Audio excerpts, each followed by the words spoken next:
오늘 말씀은 누가복음 4장 1절에서 13절입니다. 제가 봉독해 드리겠습니다.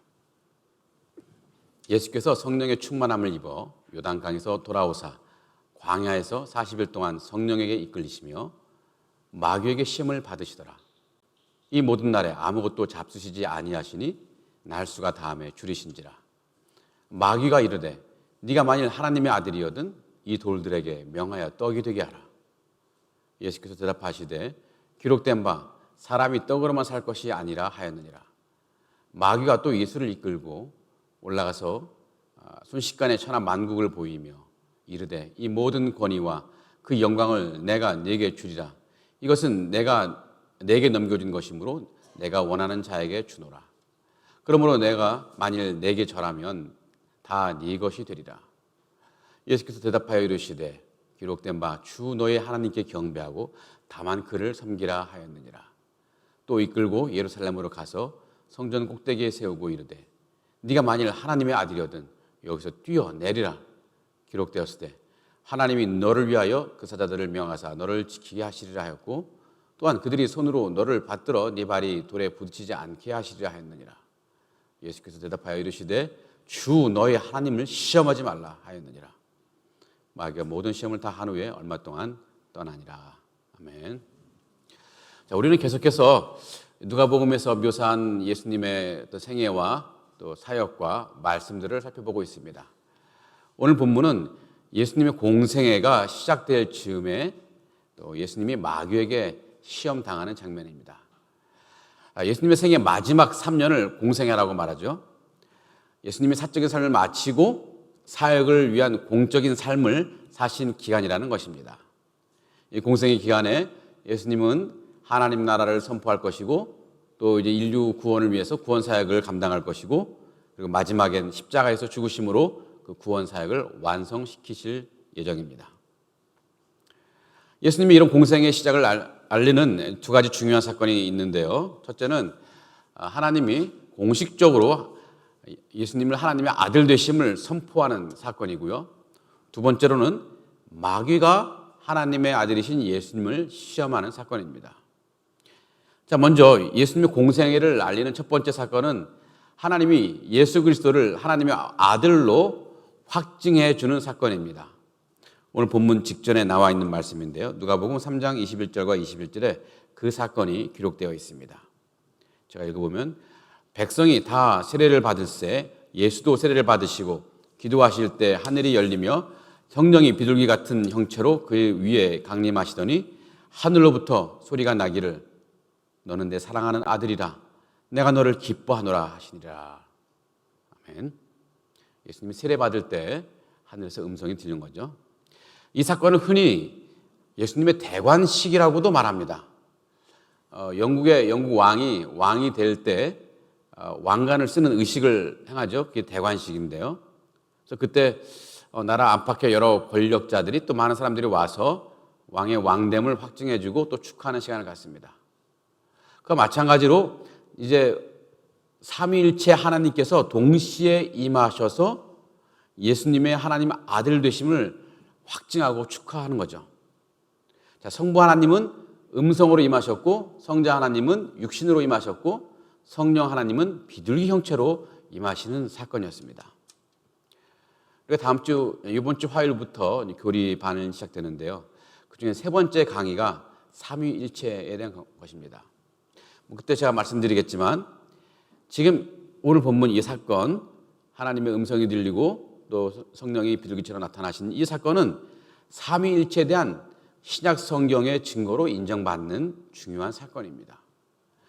여튼 삼위일체 하나님이 총출동해서 예수님의 하나님의 아들 되심을 공식적으로 선포하고 있습니다.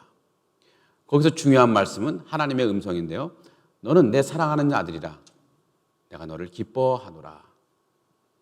하나님이 직접 예수님의 하나님의 아들 되심을 확증해 주신 것입니다.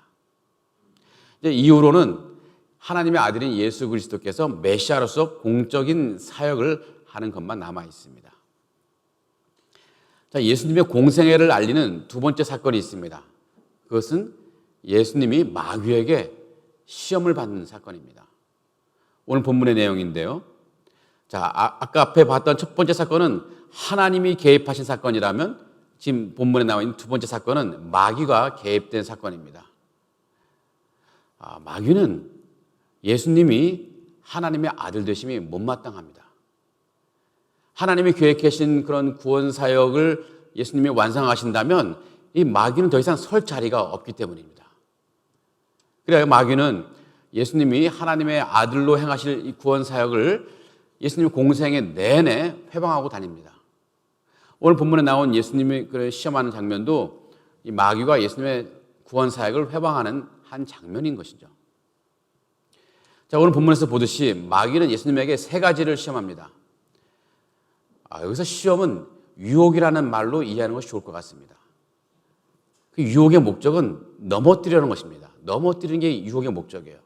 마귀는 예수님을 유혹해서 넘어뜨리려 합니다. 예수님에게 시험은 예수님이 이 세상에서 하시려는 이 구원 사역을 회방하는 것이죠. 예수님을 시험하는 이 마귀는 또 우리도 시험하죠. 우리에게 어떤 시험을 할까요? 우리로 하여금 하나님을 믿고 의지하고 순종하는 것을 회방하는 것인데 결국 우리로 하여금 구원의 길에 서지 못하게 하는 것입니다. 자, 두 가지 시험이 비슷하면서도 비교가 됩니다. 마귀가 예수님에게 행하신 시험은 예수님의 구원 사역을 막으려는 것이고 마귀가 우리에게 행하는 시험은 우리가 구원에 이르지 못하도록 하려는 것입니다. 모두 구원에 관련된 것이죠. 자, 오늘 말씀에 기록된 그 시험이 우리에게 어떤 신앙적인 의미가 있고 또 우리에게 어떤 교훈을 주는지 한번 말씀을 통해 살펴보기를 바랍니다. 자, 마귀가 예수님에게 처음 시험한 것은 3절에 기록되어 있는데요. 3절 볼까요? 네가 만일 하나님의 아들이거든 이 돌들에게 명하여 떡이 되게 하라. 여기서 마귀는 예수님이 하나님의 아들이라는 것을 전제하고 예수님을 시험하고 있습니다. 저기 문법적인 설명이라서 좀 다소 복잡하고 긴데 간단히 하자면 신약 성경에 기록된 헬라어 문법상 네가 만일 하나님의 아들이거든 라는 이 문구는요, 현실을 인정하는 가정문입니다.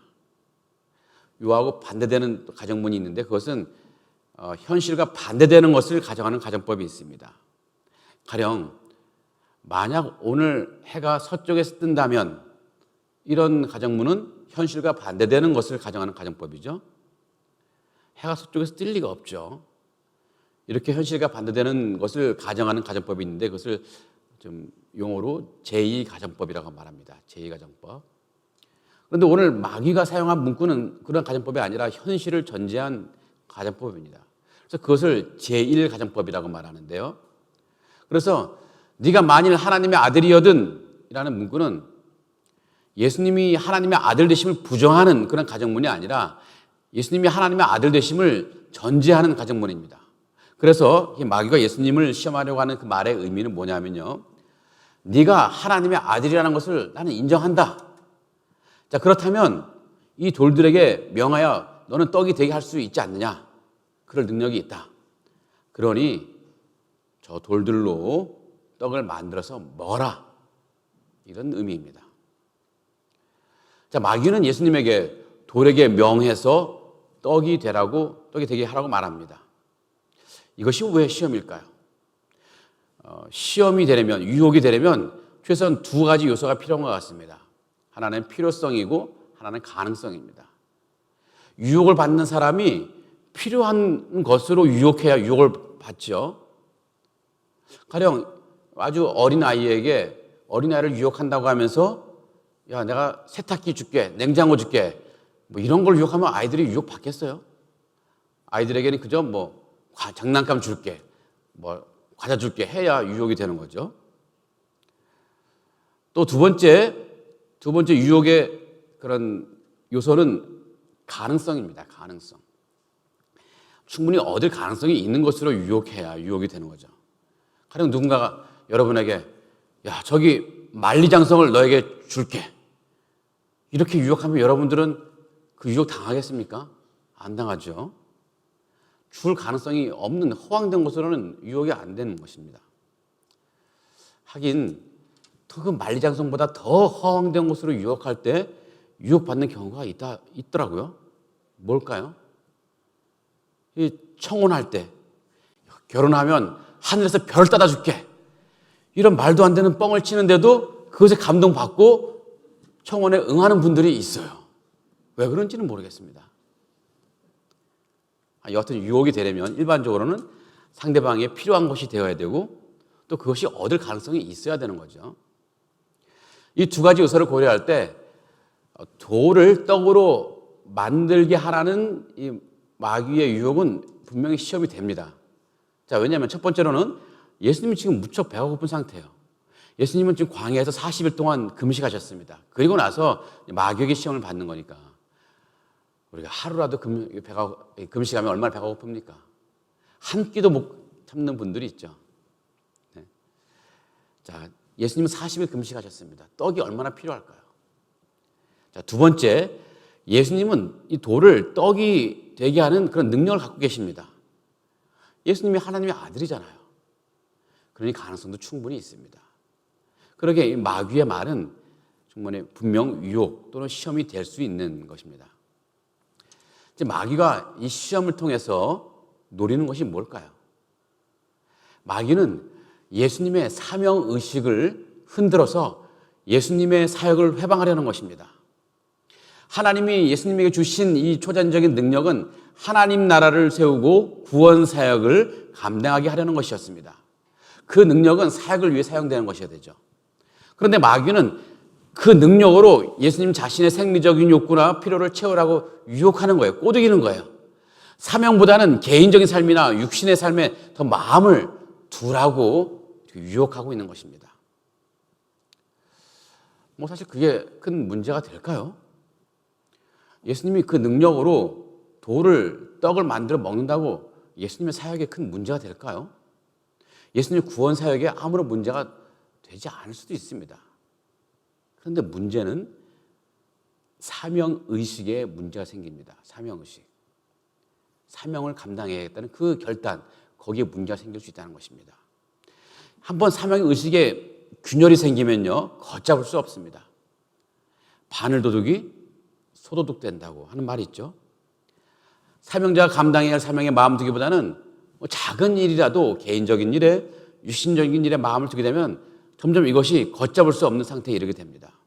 내게 주어진 사명보다는 내가 누릴 삶에 더 마음을 두고 내가 먹고 사는 문제에 더 큰 우선권을 둘 수밖에 없게 되는 것입니다. 그래서 결국은 사명은 뒷전이 되고 결국 사명을 내려놓는 일들이 많아지게 되는 것이죠. 얼마나 많은 정치인들이, 얼마나 많은 공직자들이, 얼마나 많은 사역자들이 이런 실수를 저지르고 모든 것을 내려놔야 되는지 알 수 없습니다. 우리 교회 안에서도 많은 사명자들이 삶의 마음이 빼앗겨서 주님이 주신 사명을 놓치곤 합니다. 사명이냐 삶이냐 그 갈림길에서 이 사명의 길을 포기하고 자신이 원하는 삶의 길을 선택하는 사람들이 굉장히 많이 있습니다. 참 안타깝죠. 물론 어떤 특정한 상황 때문에 그런 사정이 있는 분들에 대해서는 하나님도 고개를 끄덕이실 수 있습니다. 너무 어떤 특별한 어떻게 할 수 없는 상황 때문에 그럴 수밖에 없는 그런 사람들. 그런 사람들은 하나님께서 그냥 딱 안아주실 것 같아요. 힘들지, 괜찮아, 이렇게 안아주실 것 같아요. 그런데 그렇지 않고 자신의 욕망이나 즐거움을 누리려고 하나님께서 주신 사명을 버려둔 경우라면 하나님께서는 고개를 갸우뚱거리실 겁니다. 고개를 절레절레 흔들겠죠. 몇 번 갸우뚱 하시다가 하나님은 그 사람을 포기할지도 모릅니다. 마귀는 예수님에게 사명보다는 삶을 선택하라고 유혹해서 예수님의 사역을 회방하려고 한 것입니다. 예수님도 인간의 육신은 입었기 때문에 늘 그런 유혹을 받을 수 있습니다.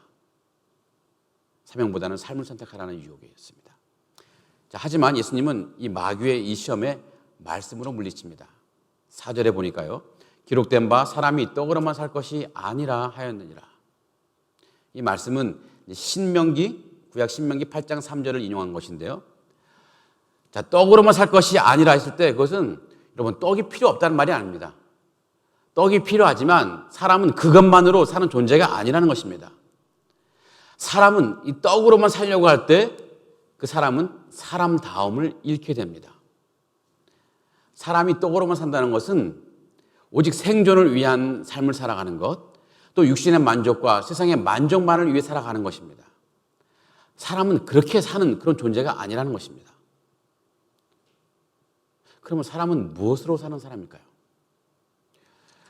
톨스토이의 단편소설 사람은 무엇으로 사는가라는 것이 있습니다.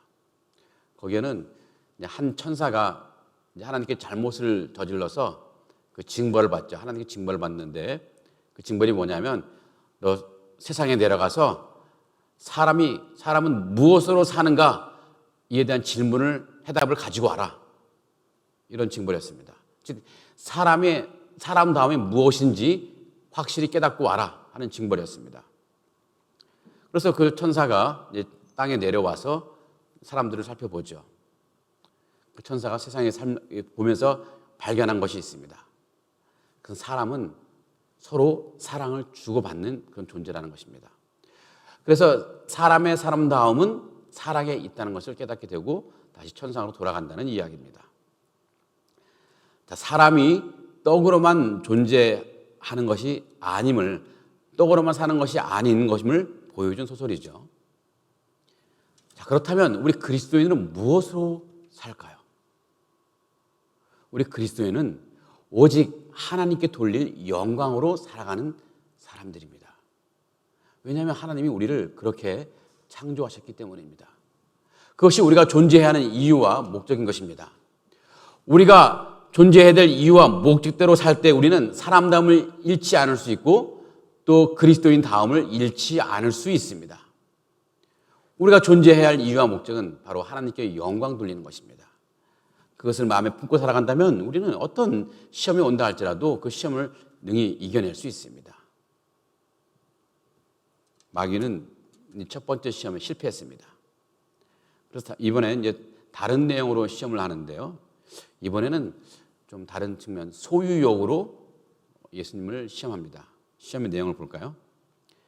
마귀가 또 예수를 이끌고 올라가서 순식간에 천하 만국을 보이며 이르되 이 모든 권위와 그 영광을 내가 네게 주리라.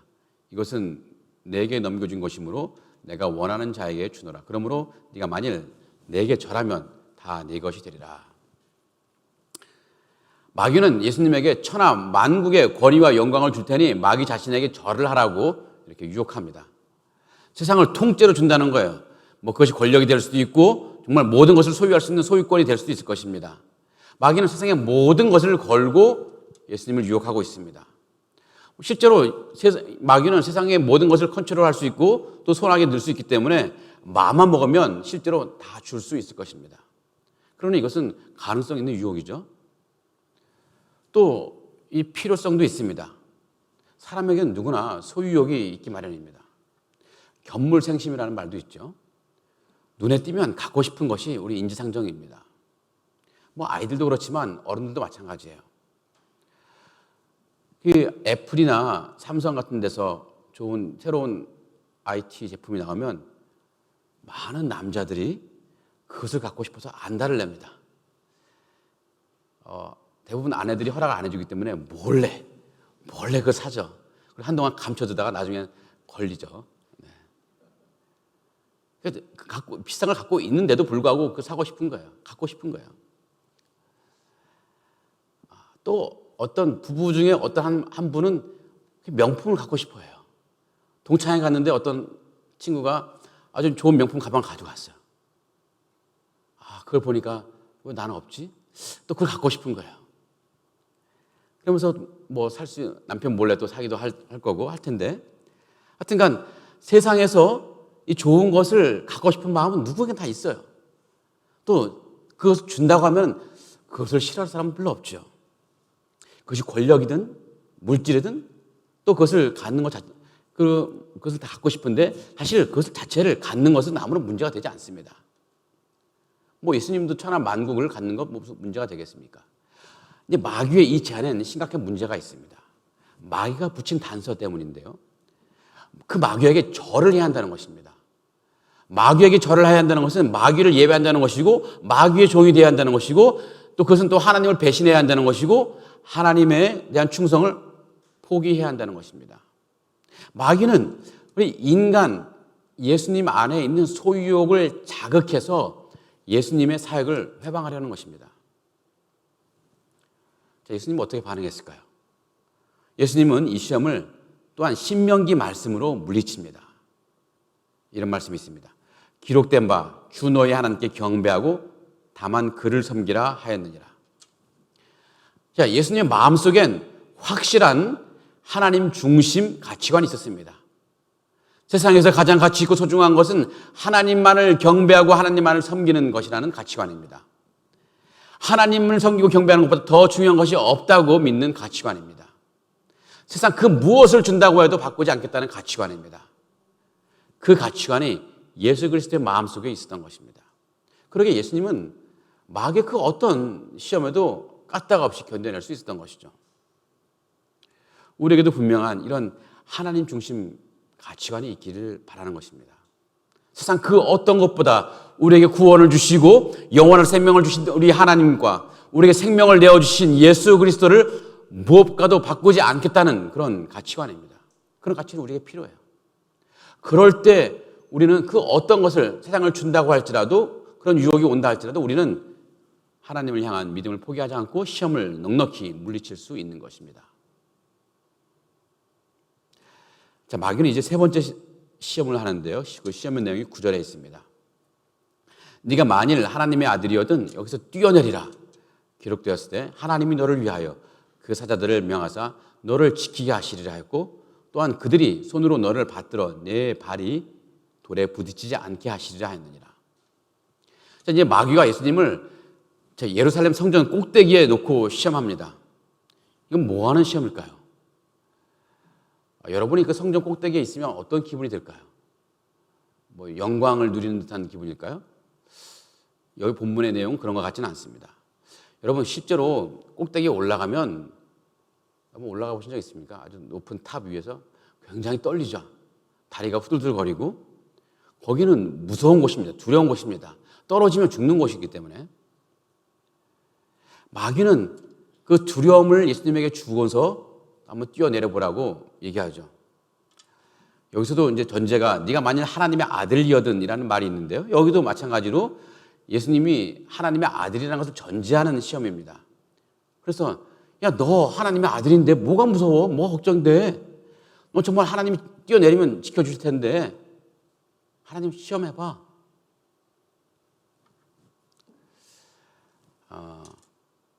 우리가 좀 믿음이 있다 할지라도 또 평소에는 나는 담대하게 하나님을 믿고 하나님이 어떤 상황에서 나를 지켜주실 것을 믿어 라는 그런 믿음을 갖고 있다 할지라도 그런 똑같은 현실을 마주하면 그런 어려운 상황에 마주하면 우리 믿음이 흔들릴 때가 참 많이 있습니다.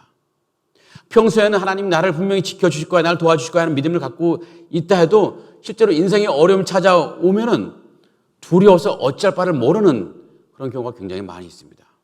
이렇게 내 인생이 망하면 어떻게 하나? 이렇게 내 삶이, 내 가정이 망가지면 어떻게 하나? 그런 두려움에 쌓일 때가 굉장히 많이 있습니다. 그 두려움에 사로잡히면요, 하나님이 우리 마음속에서 힘이 지기 시작해요. 내가 그 마음속에 품고 있던 하나님이 어디론가 사라져 보이지 않습니다. 내 안에 있다고 믿었던 그 믿음이 없어지는 거예요. 그리고 동시에 마음속에 내 마음에 깊은 회의가 듭니다. 아니, 하나님이 계시다면 왜 내게 이런 어려움이 생기는 것일까? 그런 것들이 결국 하나님에 대한 불신앙으로 나아갈 수 있습니다. 마귀가 노리는 것은요, 사람의 마음속에 있는 이 두려움을 자극해서 하나님을 신뢰하지 못하게 하고 나아가 하나님의 존재를 의심하게 하는 것입니다. 마귀는 예수 그리스도 육신 안에 있는 인간 예수님을 안에 있는 그 두려움을 자극해서 예수님의 사역을 회방하려는 것입니다. 하지만 예수님은 이번에도 신명기 말씀을 인용해서 마귀의 힘을 물리치십니다. 주 너의 하나님을 시험하지 말라 하였느니라. 하나님을 시험하지 말라는 것은요, 하나님을 의심하지 말라는 것입니다. 하나님이 실제로 계신다는 것은 물론이고 하나님이 우리를 사랑하시는 것이고 또 하나님께서 우리에게 은혜 베푸시는 분임을 의심하지 말라는 것입니다. 예수님은 그런 하나님을 분명히 신뢰했습니다. 그러기에 굳이 뛰어내려서 하나님이 정말 계신가? 하나님 정말 나를 사랑하시는가? 하나님 나를 보호하시는가? 나를 도와줄 능력이 있는지를 시험해 볼 필요가 없는 것입니다. 그러지 않아도 예수님은 확실한 믿음이 있었기 때문에 철저히 하나님을 신뢰했던 것입니다. 그러기에 예수님의 생애 동안 안에 수많은 어려움과 핍박과 이런 일이 있다 할지라도 거기에 전혀 흔들리지 않고 예수님에게 맡겨진 이 구원 사역의 길을 묵묵히 주저하지 않고 걸어갈 수 있었던 것입니다. 하나님을 신뢰하되 끝까지 신뢰하는 것이 필요합니다. 하나님이 계신데 왜 내게 이런 어려움이 있나? 이런 생각을 할 것이 아니라 하나님이 계시기 때문에 내가 이 어려움 속에서 견뎌낼 수 있다. 라는 믿음이 있어야 한다는 것입니다. 그렇게 하나님을 끝까지 신뢰할 때 우리는 우리에게 주어진 믿음의 길과 이 사명의 길을 어떤 시험과 유혹에도 흔들리지 않고 걸어갈 수 있는 것입니다. 오늘 우리는 예수님이 받으신 시험에 대해서 몇 가지 살펴봤습니다. 마귀는 시험하고 예수님은 그 시험에 대항해서 물리치죠. 마귀는 어떤 식으로 시험했는지 또 예수님은 어떤 식으로 그 시험을 물리쳤는지를 살펴보면 우리에게 큰 영적인 유익이 될 것 같습니다. 자, 먼저 시험에 관한 것입니다. 마귀는 어떻게 예수님을 시험했고 또 우리를 어떻게 시험할까요? 시험의 방식이 다양한 것 같아요. 자, 여러분 지피지기면 뭐죠?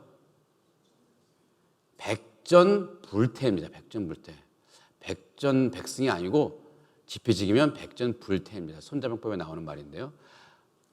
적을 알고 나를 알면 100번 싸워도 위태롭지 않다는 말입니다.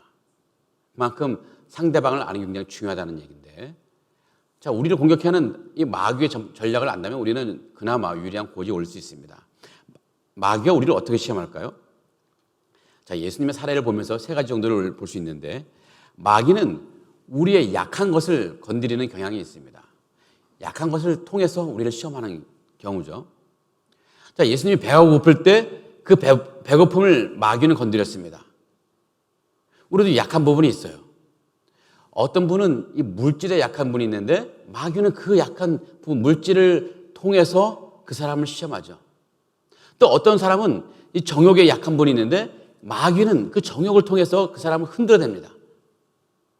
또 어떤 분은 세상에 잘못된 습관이 있는데 그것으로 시험이나 유혹을 받을 수가 있습니다. 자, 그렇다면 나에게 약한 것이 무엇인지 어떻게 알 수 있을까요? 이전에 나를 넘어지게 했던 것, 혹은 나를 넘어지게 할 뻔했던 것, 그것이 나에게 약한 것입니다. 마귀는 그것으로 우리를 시험 들게 합니다. 깐데 또 깐다라는 말 혹시 아세요? 깐데 상처 난 데를 또 까는 거 좀 잔인하죠. 마귀가 그런 것 같아요. 우리가 약한 부분, 한번 건드리면 상처 나는 부분을 또 거기를 건드려서 우리로 하여금 흔들어대는 것입니다. 그래서 우리 약한 것이 건드려진다고 느껴질 때 우리가 지금 마귀의 시험을 받고 있구나 라고 깨닫는 것이 중요합니다. 그러면 우리가 준비를 할 수 있습니다. 하나님, 이 시험에서 내가 이길 수 있도록 인도해 주옵소서. 기도할 수 있지 않습니까? 우리 약한 것을 건드리는 것이 마귀의 전략입니다. 두 번째로는요, 우리의 필요를 건드린다는 것입니다. 나에게 지금 꼭 필요한 것, 하지만 내가 지금 소유하기 어려운 것, 그것이 우리를 시험에 빠지게 합니다. 여러분, 지금 내 마음속에 뭔가를 너무너무 갖고 싶어하는 것이 있다면 그때 조심하셔야 됩니다. 그것이 나에게 시험거리가 될 수가 있습니다. 그것을 갖고자 하는 열망 때문에 신앙의 양심이나 거룩의 양심이 포기될 수 있습니다. 이 명예욕이 있는 사람은요, 명예를 얻으려는 열망 때문에 시험에 들 수 있습니다. 권력욕이 있는 사람은요, 권력에 대한 열망 때문에 시험에 들 수 있습니다. 권력이라고 해서 무슨 정치인들의 권력만 있는 게 아니죠. 동네 통반장도 권력이 되겠고, 여러분 또 학급 내에서도 반장 여기 회장이라고 부르죠. 한국에서는. 그거 하나 하려고 얼마나 많은 난리를 칩니까? 그때 권력이 될 수 있죠. 그렇게 간절히 갖고 싶어 하는 것, 마귀는 그것을 통해서 우리를 충분히 넘어뜨릴 수 있습니다.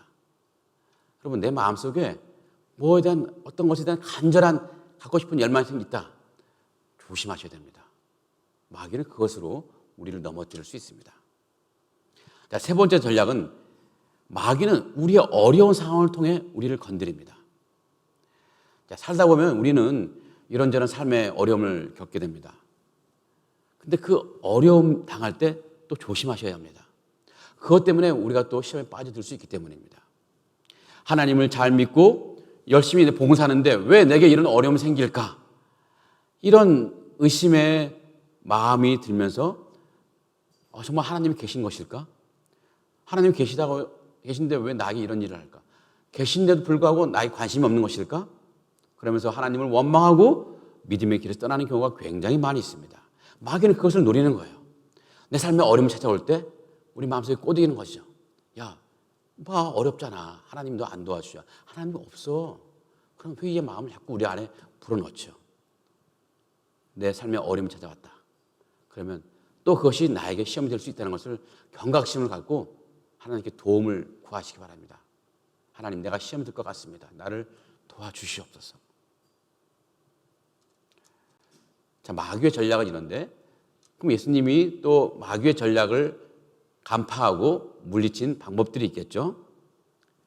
예수님의 시험들을 물리치는 걸 통해서 우리도 교훈받을 수 있습니다. 예수님이 어떻게 시험을 물리쳤습니까? 첫 번째로는 예수님 말씀으로 시험을 물리쳤습니다. 말씀은 우리의 삶의 기준이 됩니다. 하나님의 말씀이 있으면 우리는 시험에 빠지지 않을 수 있어요. 설령 시험에 빠졌다 할지라도 우리는 그 말씀 때문에 거기서 나올 수가 있습니다. 왜냐하면 말씀에는 힘이 있거든요. 하나님 말씀에 힘이 있어요. 히브리서 4장 12절을 볼까요?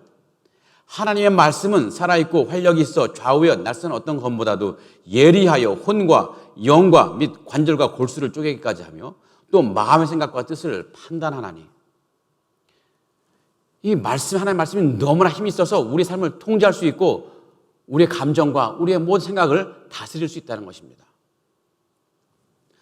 예전에 제가 설교할 때 우리 교회 앞에 찾기를 건너지 말자. 횡단보도 있으니까 횡단보도로 건넙시다. 그것이 우리가 사회 안에서 빛과 소금의 역할을 하는 것입니다라고 얘기를 한 적이 있습니다.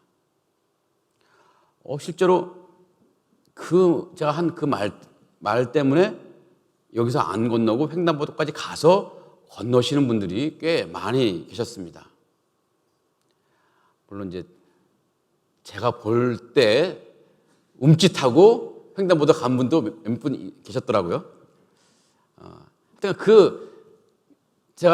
그때 설교 때 한 말이 생각나서 그냥 찾기를 건너려는 이 시험거리를 넘어간 거죠. 자, 하물며 그런데 하나님 말씀이 우리 안에 있다면, 그래서 그 말씀이 우리의 생각을 깨운다면 얼마나 큰 힘이 될 수 있을까요? 그런데 놀랍게도요, 하나님은 적절한 시기에 또 적절한 말씀 우리에게 주셔서 깨닫게 하시죠. 희한합니다. 자, 그런 희한한 경험을 하기 위해서는 우리가 성경을 많이 읽고 많이 묵상을 해야 돼요.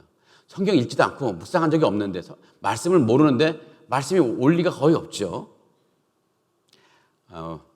올해 첫 주에 성경 읽기표를 나눠드렸습니다. 저 매일매일 성경 읽기표를 따라 성경을 읽어 가시는 줄 믿습니다.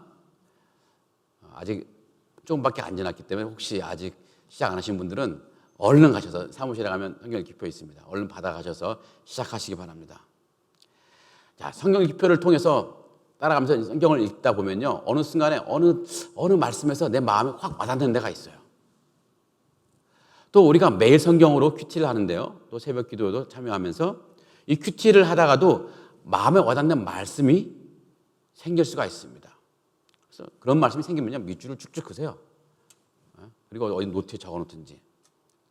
자, 그런데 그때 한번 생각해 보시기 바랍니다. 왜 하필 이 말씀이 내 마음에 와닿았을까? 뭐 다양한 이유가 있겠지만 그 말씀이 우리의 약함이나 우리의 욕심이나 우리의 죄를 건드리기 때문입니다. 때로는 우리의 아픈 상처를 그 말씀이 만져주셔서 우리를 회복시켜 주기 때문입니다.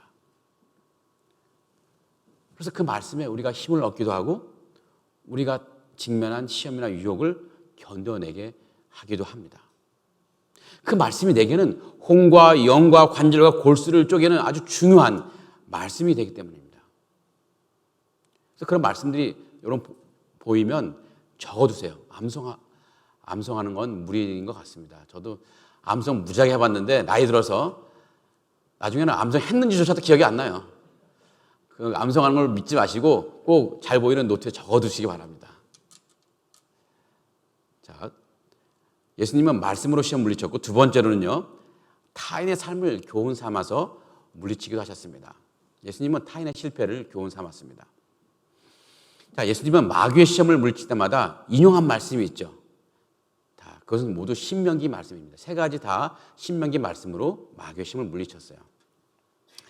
예수님이 인용한 이 신명기 말씀은 전부 이스라엘 백성이 광야에서 시험 들었던 상황과 연관이 된 말씀들이었습니다. 이스라엘 백성들은 광야에서 다 시험 들고 다 실패했어요. 시험을 이겨내지 못했습니다.